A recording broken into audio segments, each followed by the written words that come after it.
Halo Shalom Saudara, berjumpa di YouTube channel Kerinduanku Church. Hari ini bersama dengan saya, Pastor Nathanael Graneda. Mari kita bersatu di dalam doa sebelum kita memulai renungan pada hari ini. Bapa yang baik, Bapa yang kami sembah dalam nama Tuhan Yesus, terima kasih kebaikan-Mu nyata kami merasakan dalam segenap langkah kehidupan kami Tuhan. Kami berdoa, Tuhan tetap menuntun setiap langkah hidup kami, bahwa hati kami, bahwa hidup kami selalu mengandalkan-Mu. Sebentar kami akan diberkati oleh firman-Mu Tuhan. Berbicaralah atas setiap kami dalam nama Tuhan Yesus. Haleluya. Amin. Puji Tuhan saudara, hari ini kita akan membahas tentang Christmas, the reason for hope, atau Natal, alasan kita mempunyai pengharapan. Sama-sama kita baca ayatnya dalam Yesaya 7 ayatnya yang ke-14. Yesaya 7 ayat ke-14. Sama-sama kita baca. Sebab itu Tuhan sendirilah yang akan memberikan kepadamu suatu pertanda. Sesungguhnya seorang perempuan muda mengandung dan akan melahirkan seorang laki-laki, dan ia akan menamakan dia Immanuel. Judul perikopnya kalau saudara baca pemberitaan mengenai Immanuel. Dengan saat saudara membaca ayat itu, saudara akan melihat bahwa pada saat itu Raja Ahaz meminta tanda sama Tuhan. Karena saat itu Israel lagi perang dan lagi dikepung oleh musuh. Tapi di tengah-tengah perangan dia minta tanda. Mengapa? Jawabannya adalah tentang kelahiran Yesus. Mengapa jawabannya bukan aku pasti akan membuat engkau menang dan teman-teman. No. Jawabannya adalah tentang pemberitaan mengenai kelahiran Yesus. Karena tetap saat kita bicara mengenai Natal, kita bicara mengenai kelahiran Tuhan, kita akan selalu tahu bahwa kelahiran Tuhan membuat banyak sekali perbedaan dalam hidup kita. Yang datang hidup kita saat kita nggak ada Tuhan dan saat kita terima Yesus. Begitupun masa Israel, begitupun dunia ini. Dalam Lukas 2:11 dikatakan, lalu kata malaikat itu kepada mereka, janganlah, sebab sesungguhnya akan memberitakan kepadamu kesukaan besar untuk seluruh bangsa. Hari ini telah lahir bagimu juru selamat, yaitu Kristus Tuhan di kota Daud. Di momen Natal ini harusnya kita bersuka cita. Momen Natal ini apa yang kita hadapin, harusnya kita punya alasan untuk tetap kuat berjalan dalam hidup kita. Mengapa? Karena ada juru kabar sukacita, juru selamat, demi Yesus yang telah lahir bagi saudara. Dan kalau mereka sampai hari ini, dia nggak hanya lahir, tapi dia sudah mati, naik ke surga, duduk sebelah kanan Allah, menjadi pembela bagi setiap kita. Pertanyaannya adalah, pengharapan apa yang terkandung di dalam Natal? Pengharapan apa yang terkandung di dalam kelahiran Tuhan kita, Yesus Kristus? Yang pertama adalah, kelahiran Yesus membawa sebuah pengampunan. Dalam Matius 1:21 dikatakan, ia akan melahirkan anak laki-laki dan engkau akan menamai dia Yesus, karena dialah yang akan menyelamatkan umatnya dari dosa mereka. Kenapa bersuka-cita bahwa kenapa? Karena Yesus datang buat mengampuni setiap dosa kesalahan masa lalumu. Yesus Allah yang fair. Dia tebus dosamu. Dia datang ke dunia, lahir untuk mati. Dia born to die. Dia lahir bukan untuk senang-senang, bukan sekedar hidup, tapi dia lahir, dia punya misi yang besar. Dia punya misi mega project. Misi besar yaitu mati di kayu salib, menebus setiap dosa, kesalahan, dan pelanggaran. Yesus Allah yang fair. Dia bisa nggak ampunin dosa kita, ampunin aja gitu. Bisa aja. Tapi dia fair. Yang buat dosa siapa? Kita atau Yesus? Kita. Sebagai manusia kita yang buat dosa. Dan dia menebus dosa kita, mengambil manusia dan mati untuk menebus setiap dosa kita. Setiap pelanggaranmu hari ini, Tuhan gak tebus.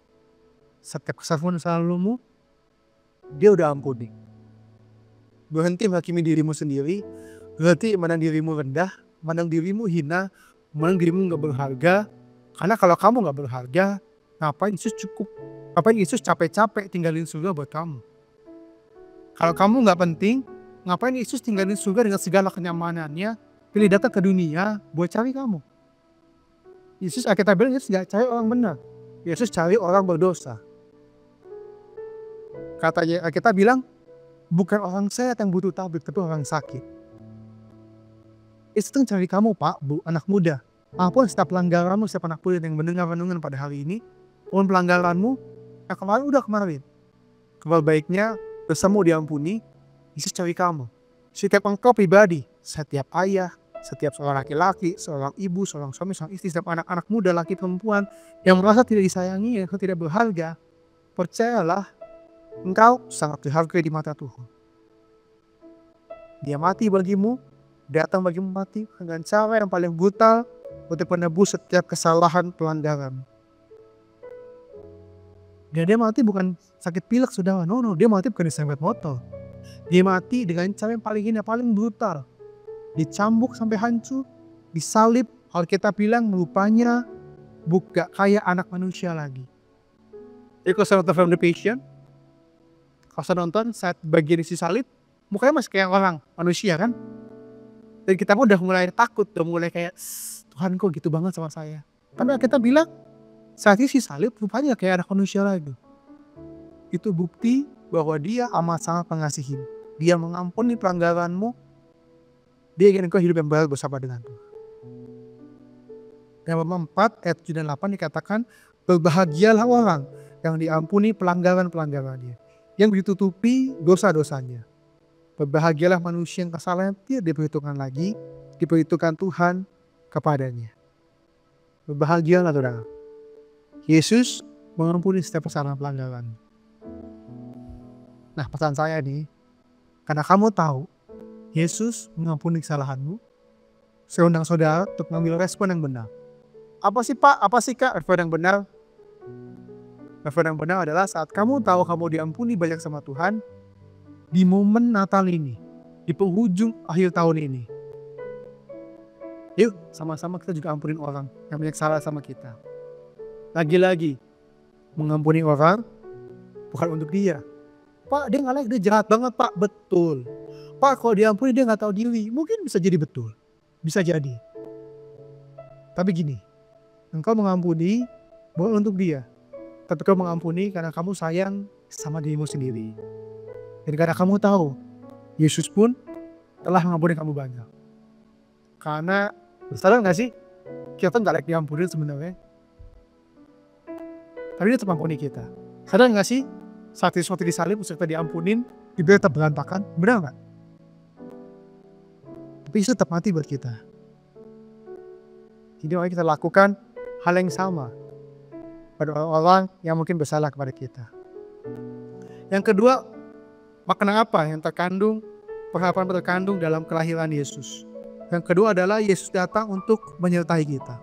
Dalam Matius 1 ayat 23 dikatakan, sesungguhnya anak darah itu akan mengandung dan melahirkan seorang laki-laki, dan mereka akan menamakan dia Immanuel, yang berarti Allah menyertai kita. Yesus datang menyertai setiap kita. Kita bilang, dia bukan Allah yang cuma dirasanya yang dapat merasakan kelemahan. Dia menyertai engkau. Yesus datang ke dunia jadi manusia, mengambil rupa yang sama. Dia merasakan, dia pernah sakit, dia pernah kecewa, dia pernah dihianatin, dia pernah ditinggalkan, dia pernah merasakan apa yang kau rasakan dan aku rasakan hari-hari ini. Jadi saat engkau menangis dan bilang, Tuhan saya sakit, saya dihianatin. Tuhan saya punya sakit, Tuhan saya ditinggalin. Yesus di surga gak kayak, gimana saya ditinggalin, gimana saya dihianatin, gimana saya punya sakit. Yesus akan bilang, oh aku tahu. Karena aku ada di situ. Yesus saya kelaparan. Yesus pernah puasa 10 hari, 10 malam. Dan dia tahu pasti lapar. Dia akan bilang, oh aku tahu saya lapar. Aku tahu. Maka dalam Ibrani 4:15 dikatakan, sebab yang besar yang kita punya, bukan yang besar yang tidak dapat turut merasakan kelemahan kita. Sebaliknya, sama dengan kita. Kita dicobai, hanya tidak berbuat dosa. Apa yang kamu alami hari ini, Yesus sudah alami.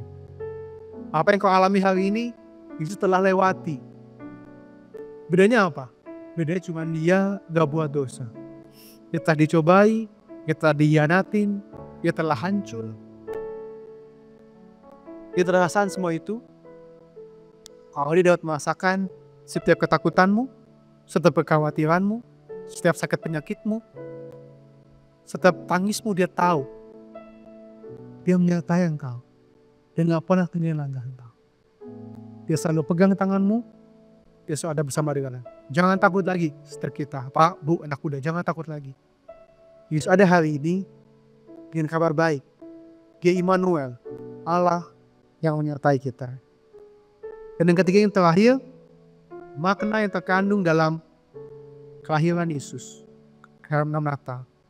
Dalam Lukas 1, 37. Dan sesungguhnya Elisabet, sanakmu itu, ia pun sedang mengandung seorang laki-laki. Pada hari tuanya, dan inilah bulan yang ke-6 bagi dia yang disebut mandul itu. Ayat 37, ayat tegangan setelah kita orang percaya. Sebab bagi Allah tidak ada yang mustahil. Yang ketiga adalah Yesus datang, Yesus lahir, memberi sebuah mukjizat. Kita tahu Elisabet mandul. Elisabet apa sih? Orang yang suka melayani Allah. Dan zaman dulu orang mandul kena kutuk. Tapi saat malaikat Gabriel menjumpai Maria, yang diberitakan bukan soal Yesus. Yang diberitakan adalah sebuah mukjizat. Jadi itu mukjizatnya. Yang namanya Elisabet, sanakmu yang mandul itu pada hari tuanya sedang mengandung. Dan saya selalu suka ayat 37, ayat yang selalu saya pegang dalam hidup saya. Sebab bagi Allah tidak ada yang mustahil. Hari ini Pak, Bu, anak muda, apa yang mustahil bagimu hari ini? Apa yang menurut manusia mustahil? Apa yang menurut orang gak mungkin Pak, Bu, maaf, gak mungkin sembuh. Pak, Bu, maaf, gak mungkin di masa depan. Aduh, gak mungkin saya naik jabatan. Aduh, gak mungkin saya diberkati, gak mungkin. Gak mungkin sampai keturunan. Kata dokter, gak mungkin. Hari ini, apa yang mustahil bagimu? Saat engkau mengandalkan Yesus, di momen Natal ini, ayat yang kita tadi baca mengatakan, sebab bagi Allah tidak ada yang mustahil. Yesus ibarat game changer. Ibarat pertandingan sepak bola, saat timmu kalah, udah menit 90. Injury time cuma 2 menit ibaratnya. Yesus masuk menit 90 dan dia mengubah banyak keadaan.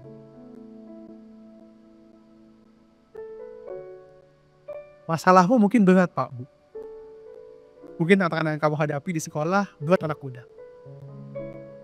Tapi saat kamu tahu ada Yesus itu, dan saat kamu tahu saat kau undang Yesus dan dia dalam hidupmu, dia game changer Pak. Natal di akhir tahun selalu menjadi game changer. Januari sampai November, kamu boleh dikalahin habis-habisan. Januari sampai November, kamu boleh hancur, kamu boleh banyak gagal. Tapi ingat, ada satu bulan terakhir, bulan Desember, bulan penuh pengharapan. Besok saya suka judulnya Christmas, The Reason for Hope. Ada satu bulan terakhir, namanya bulan Desember. Ada tanggal 25 Desember, hari Yesus lahir, di penghujung tahun. Kasih dia waktu yang sempit itu, yang mungkin cuma 5-6 hari, cuma 1 bulan, untuk dia ubah hidupmu. Segenap gagal di masa lalu, dari bulan 1 bulan 11, dalam 1 bulan, itu bisa putar balikin, jadi berkat bagi saudara. Jangan takut, jangan khawatir. Setelah engkau mengenal Yesus, Alkitab saya berkata, sebab bagi Allah tidak ada yang mustahil. Berbahagialah setiap saudara yang punya surga, crazy love with you. Bersama tundukkan hati kita naikkan pujian ini kepada Tuhan. Amin. Hatiku bersuka memuji namamu, jiwaku bermegah, ku angkat tanganku, apapun yang terjadi dalam keadaanku, sukacitaku hanya di dalam hatiku bersuka memuji namamu, jiwaku bermegah, ku angkat tanganku, apapun yang terjadi dalam keadaanku, sukacitaku hanya di dalam-Mu. Karena begini katakan, hati kami bersuka memuji nama-Mu.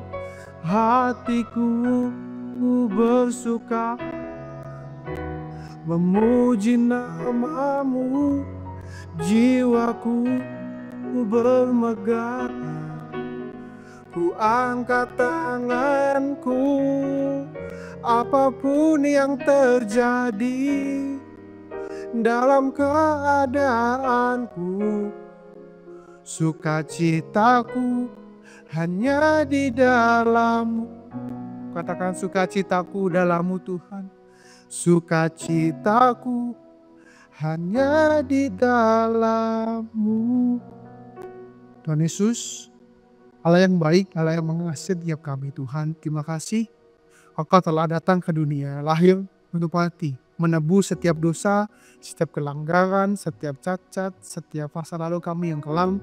Sehingga hari ini kami boleh berkata, oleh bulu-bulu-Mu, oleh pengorbanan-Mu, oleh kelahiran-Mu, kami layak menerima segala yang terbaik dari kerajaan surga. Kami serah hidup kami ke dalam tangan-Mu. Kami percaya kelahiran-Mu membawa mujizat bagi setiap kami. Para Rasul berkata, lewat kelahiran-Mu, sanak dari Maria, Elizabeth mengandung. Ayat itu berkata, sebab bagi Allah tidak ada yang mustahil. Kami percaya kelahiran-Mu membawa sebuah mujizat dalam hidup kami, membawa sebuah terobosan, membawa sebuah jawaban. Apa yang kata manusia nggak mungkin, dengan iman kami nyatakan mungkin bagi Tuhan. Kami percaya oleh pengorbanan Kristus, oleh kelahiran-Mu, Tuhan akan putar balikan apa kata manusia. Di bulan Desember ini kami ucap berkat, bulan berkat dan anugerah dan mujizat. Setiap kerinduan, setiap jawaban doa, setiap kegagalan kami terubahkan menjadi keberhasilan. Kami serahkan kehidupan kami ke dalam tangan. Kami percaya masa depan kami dijamin Tuhan. Keluarga kami, masa depan kami, anak-anak kami dijamin, dipelihara oleh Tuhan. Kami percaya ada mujizat Natal, ada kado Natal, ada pertolongan dari Tuhan. Dan momen Natal ini kami akan melihat sekali lagi tangan Tuhan yang belum paku itu memberkati setiap kami. Di dalam nama Tuhan Yesus yang si Tuhan, katakan amin. Semangat hidup saudara di Natal ini tanpa kasih mujizat. Dan jangan lupa menyusul surga. Cause in love with you. Bye bye.